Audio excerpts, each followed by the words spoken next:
It's really funny, and you go into the playoffs. Does hot matter? Like Baltimore and Green Bay are hot. Kansas City's really good, but not playing well. But it is amazing. I counted this morning 8 teams in the playoffs that have major issues. I mean, Tennessee's defense is bad. Seattle's offense is currently bad. Chicago's got a quarterback issue. So does Indianapolis. You don't have to be a perfect football team to make the playoffs. But what you've got to be able to do is hide your flaws. Can Cleveland hide its back end of its defense? They can against Buffalo. Maybe they will against Pittsburgh. But there's only 4 teams in the NFL that I look at now and I think, yeah, I wouldn't want to play Baltimore, Buffalo, Tampa, Green Bay. Let's bring Greg Jennings on, decade in the NFL, Super Bowl, Pro Bowler. He called the Falcons Bucs. Joining us brought to you by Mercedes-Benz. So it is easy to say, Greg, well, they beat Atlanta twice. But I watched Atlanta give Kansas City real problems. I saw Mahomes struggle with Kansas City 2 weeks ago. You also know it is hard to beat an in-division rival, thump them 2 times in 3 weeks, regardless of the personnel issues. So it does feel like with Tampa, you saw it feels more than just, well, it's Atlanta. It does feel like Tom Brady in the offense is kind of lubricated and gelling here a little bit. What did you see? That's exactly what I saw, Colin. And when you talk to those guys within that locker room, specifically Tom, he knows what time it is. And he wasn't concerned about the regular season and how it looked optically to those outside of that locker room.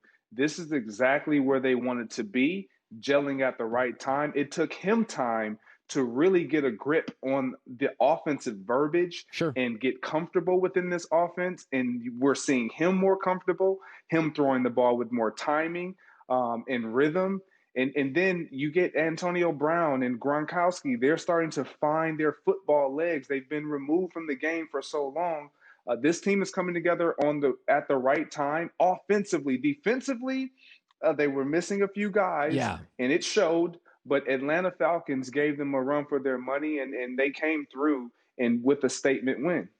I got to ask you about I didn't like what Doug Peterson did. I thought he got caught in a lie. He said, I'm playing to win the game. Well, then you wouldn't go to your third-string quarterback. I mean, if the Packers in your prime were trying to win games, they wouldn't go to a third-string receiver and take you out.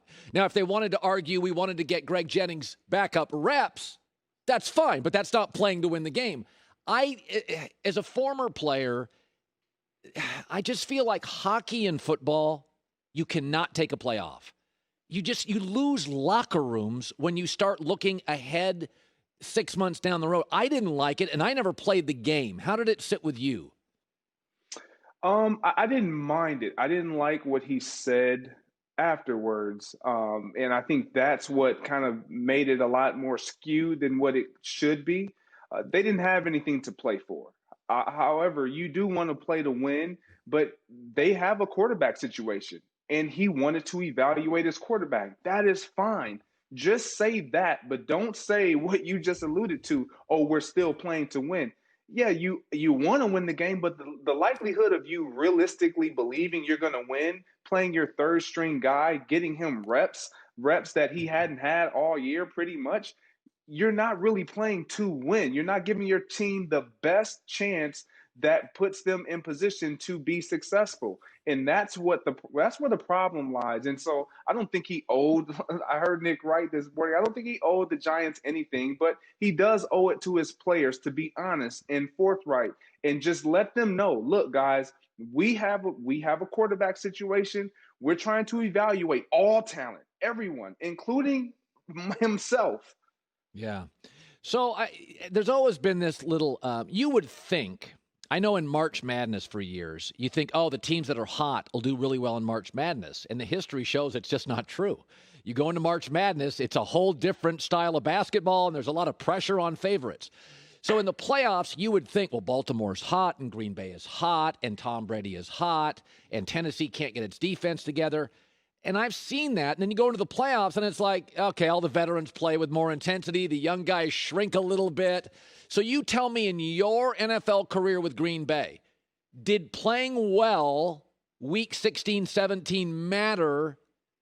did you ever struggle at the end of a year and catch fire? What does it mean to be hot at the end, if anything? It does mean something. It means something to be playing really well and gelling at the right time. The Giants did it for years. They would struggle throughout the beginning of the regular season and then come on strong late. And we did it the year we won the Super Bowl. We got in the week 17 against the Chicago Bears, and we went on the road as a wild card team and won the Super Bowl because we gelled at the right time. So I think it does matter. But however, more than that, it's who you're facing. It's matchups. It's the opponent that you're matched up with. And sometimes you just get matched up with, just like in the seedings of the NCAA tournament, it's not a good matchup. It doesn't matter what the records are. Sometimes matchup wise, it just doesn't suit the number one team or the lower ranked team. And that's where things can kind of go awry. And so I think it is important for teams to be hot. Green Bay is very hot. Kansas City is not. They're hobbling into the postseason, which is a concern for guys like me who've done that, who've been 15-1 and struggled the first round or the first game that we saw against the Giants after getting that bye. It makes a difference how you enter into the postseason. You know, it's Joy said something earlier that Justin Herbert was so good so fast that it reset the clock on Tua. That you're like, well, wait a minute, Tua, you come on, you look, and I watch Tua, and I see Sunday, and you put him juxtaposed with Josh Allen, bigger, stronger, arm, confidence. Miami's got a number 3 pick. I mean, where do you sit with Tua today after that was the biggest NFL game of his career? They've got the defense, special teams, and it just didn't look good. Where are you today with Tua? Well, there are questions that need to be answered, and I was hoping that he was able to answer some of them. And listening to Joy, she touched on a lot of what I was saying even last week entering into this game. He had an opportunity to just let it all hang out. Look, you have nothing to lose. Push the ball downfield, put threats and put defenses in a position to where they have to guard beyond 10 yards. And that's something that's concerning because we all know offensively, you can't it is so hard to methodically dink and dunk and get 5 and 6 yards and go to 10 to 14-yard drives every single possession. It's almost virtually impossible. You have to win with chunk plays, explosive plays. How does that look? Getting the ball downfield. And that's something that Tua, we saw him do it at Alabama. And that's what's so alarming to me. He can do it. He's just not comfortable. He's not confident right now in his ability. And then you look at Josh Allen, who he was going up against. His confidence is through the roof to where his belief is just like automatic. Yeah. I know I got this. I know who I am, and it's showing. Yeah, no, that's a really good point. Josh Allen is he's like a basketball player who's hit 4 straight threes. He's taking bad ones. He doesn't even care what it looks like. Finally, I do think it's significant. I think Lambeau Field, Aaron Rodgers may be a California kid, but he looks very comfortable in cold weather. There is something about Lambeau. It gets darker and colder over the next 3 or 4 weeks. And I do think it plays with your head if you're a dome team like New Orleans. I think it go back to your career because Green Bay is playing really well right now. Did you ever face a team and think to yourself, oh, Lambeau's in their head. This weather's in their head? Of course. You can look at when teams come out in the pregame. It's happened to us. Guys who play in the cold. I remember the 13-3 year we had where the Bears end up beating us. And I mean, they beat us bad. Soldier Field, we ended up facing the Giants and we lost to them in the NFC Championship game in 08 or 07. And they came out pregame, they were all sleeves. We came out pre-games, we were no sleeves, and then we were freezing. We went back in, they come out, Colin, and none of them had sleeves on. We knew right then they beat us. It was mental. And so you talk about a team that plays indoors, and I've been on the sideline with an older quarterback, Brett Favre, and he admitted to being cold and it impacting him. And when I look at Drew Brees, they don't want Tom Brady. He's mentioned, You're not going to catch me living in the Northeast anymore Right. or up north. Like, they don't want to be in those climates. But the difference is Tom Brady has found this idea of, and he said Bill Belichick taught him this, where you got 3 hours. 3 hours. Forget practice. You got 3 hours in one opportunity every time you step on that field for 3 hours to just give me everything you can as best as you can.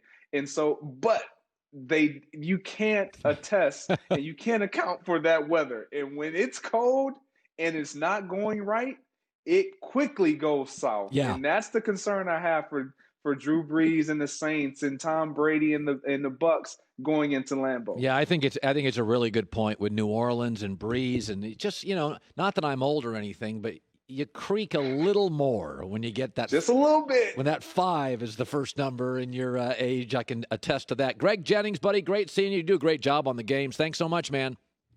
I appreciate it. Happy New Year to you guys. Same to you.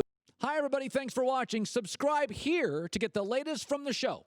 Also, be sure to check out more of the best clips from The Herd or go watch a few segments from other shows on FS1.